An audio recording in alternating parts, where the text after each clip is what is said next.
Hello everyone, তোমরা সকলে কেমন আছো? তোমাদের ভালোবাসে আমি তো ভালো আছি। আশা করি তোমরাও ভালো আছো। প্রচণ্ড গরম পড়েছে বন্ধুরা, তাই আজকে গরমে বেশি কিছু রান্না করতে ইচ্ছা করছে না। একটা লাউ নিয়ে এসেছি, তো লাউটাই ডাল বানাবো। আমি কিভাবে লাউয়ের ডাল বানাই সেটাই তোমাদের সঙ্গে শেয়ার করব।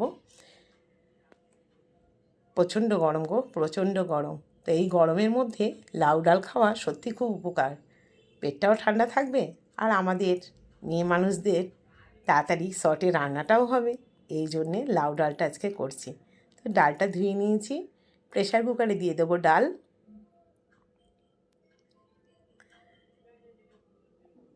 আমি কিন্তু প্রেশারের মধ্যে নুন হলুদ কিছু দিইনি। গ্যাসটা জেলে প্রেশার কুকারটা বসিয়ে দেবো। একটু শঁ করলেই নামিয়ে দেবো, সিটি মারবো না। নামিয়ে দিচ্ছি প্রেশার কুকার। কড়াইটা বসিয়ে দেবো।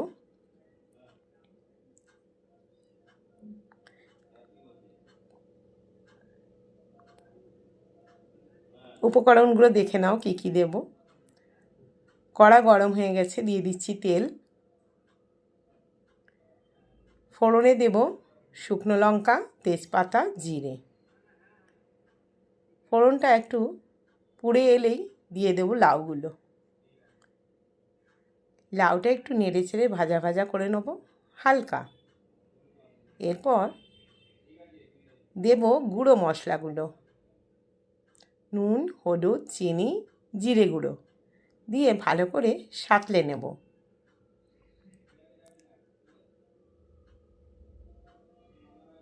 হয়ে গেছে সাঁতলানো। একটু ঢাকা দিয়ে রাখবো যাতে সেদ্ধটা হয়। হ্যাঁ, এবারে তেল ছেড়ে গেছে, দিয়ে দেব ডাল সেদ্ধটা। সেদ্ধ করে রাখা ডাল ঢেলে দিলাম, দিয়ে ভালো করে মিশিয়ে নেব। এরপর কাঁচা লঙ্কাগুলো দেব। কাঁচা লঙ্কাগুলো মাঝখান দিয়ে চিড়ে রেখেছিলাম। খানিকক্ষণ ঢাকা দিয়ে রাখব। এরপর ঢাকাটা তুলে ধনে পাতাগুলো ছড়িয়ে দেব। ব্যাস হয়ে গেল শর্টে রান্না। দেখো কেমন লাগলো, তোমরাও নিশ্চয়ই করে থাকো এরকমই। তোমাদের যদি ভালো লেগে থাকে একটা লাইক কমেন্ট শেয়ার করবে। আবারও আসবো একটু ভিডিওর সঙ্গে। টাটা।